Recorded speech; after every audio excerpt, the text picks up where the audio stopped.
My wife went away. After about a week of me staring into space, she came to me and said, "I've lost my husband, haven't I?" And I said, "Yeah, he's not here anymore." I was so gone at the time that nothing moved in me, and I was so gone when she came back, nothing moved again.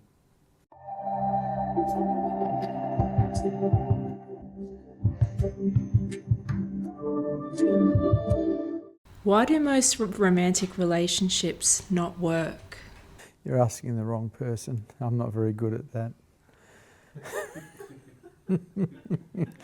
You know, you're talking to a guy who's been married 4 times.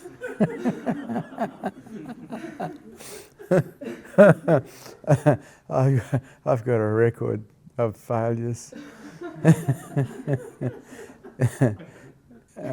But relationships generally don't work because of lack of commitment and lack of communication. Do you see wanting to be in a relationship part of the human program?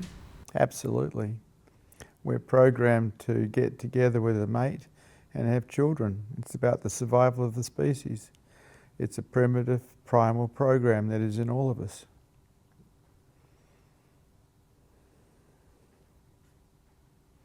Can I be in a relationship and still wake up? I did. The only deal is that you can't put the relationship first, you've got to put truth first. You can't put business first, you've got to put truth first. Because whatever you put first is going to win. It's always the case.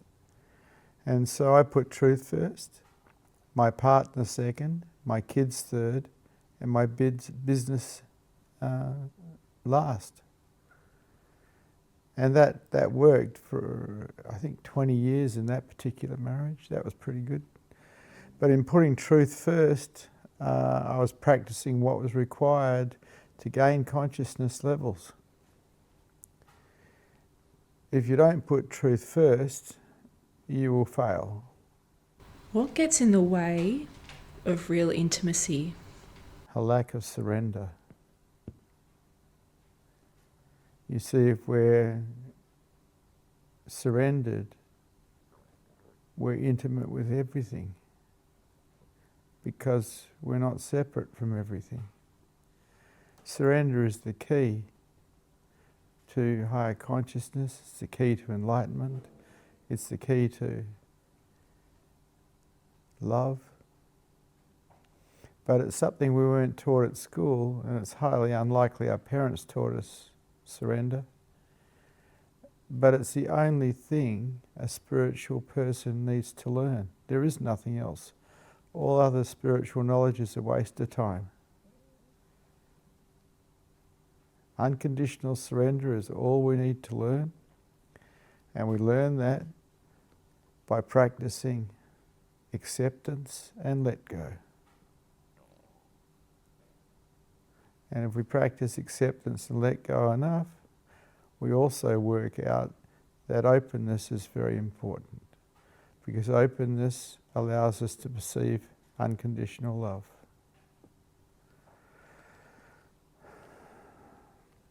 Every awake person I've ever met is wide open. That's got to be a clue. And so any form of defensiveness, any form of closure is probably in the way. And so the work is to remove the obstacles, and they are things that close us, create contraction in us or resistance in us.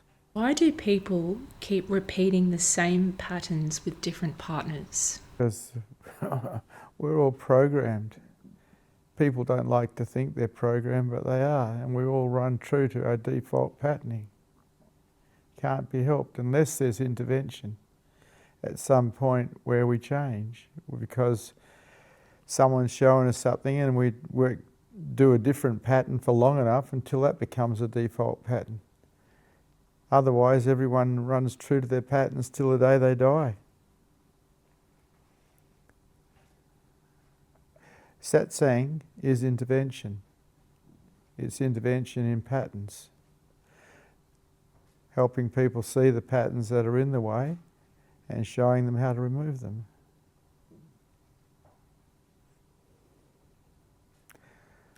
I've been in satsang for 26 years straight. And before that, I was in satsang with Osho.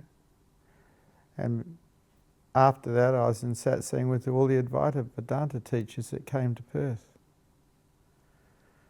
And satsang was the doorway for me to finding myself as truth. It's in satsang that I learned how to die completely, as an I, giving my life to truth. Is it possible to love someone and still need strong boundaries? I don't know.